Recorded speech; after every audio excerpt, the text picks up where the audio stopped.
Nakita nyo ba yung headphone na yan? Sira ang cushion. Tingnan nyo. O, naku, bala ko na nga itapon yan eh. Kaso, in-advisean ako na tumingin sa Amazon kung meron niyang spare. So, naging matagumpay tayo. Tingnan natin kung tama ba yung sukat, yung luma, at saka yung bago natin in-order. Sana tama. Ayan o. Oh. Tingnan natin, buksan natin. Ayan. Naku, tingnan natin naman kung paano natin mapapalitan yan.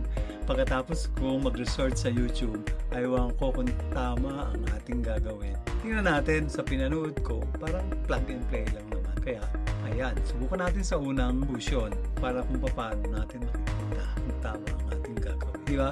Ayan o, ang hirap niyan, ano, pag gamit-gamit mo yan, tapos sira pala, naku, baka may insektong pumasok sa iyong tenga. Delikado. Kaya, ang ginawa ko ay umorder na nga tayo sa Amazon at pinanood sa YouTube para malaman natin kung paano ang ating pagkakabit. Napakadali naman, isisiksik lang pala dun sa may, may tabi dun eh. So, isiksik lang ng isiksik hanggang sa matapos ang kaikot mo dyan. Mahirap din siyang i-install kasi kada hila mo, tatagal doon sa kabila. Eh, wala nga pong pandikit. Kaya, tiis-tiis lang, tsaga-tsaga lang pa, saan pa yan. At matatapos din yan. Tingnan nyo, malapit na matapos. Ayan na, nakaisa na tayo. Wow! Kung hindi ko ito pinalitan at walang nagsabi sa akin na pwede naman pala palitan kahit umorder lang sa Amazon. Naku, baka meron na po akong sakit sa tenga o kaya ay tinapon ko na lang ito.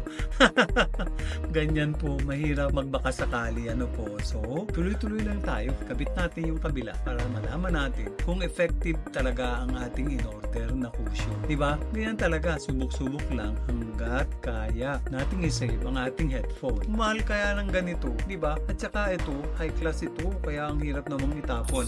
Binigay pa ito ng aking best friend pa birthday sa akin. O kaya ipapasko sa akin yata. Nakalimutan ko na, basta't galing ito sa kanya. Kaya, dapat nating i-save at pahalagaan. Ayan o, di ba? Effective! Wow! Like and share! Bye!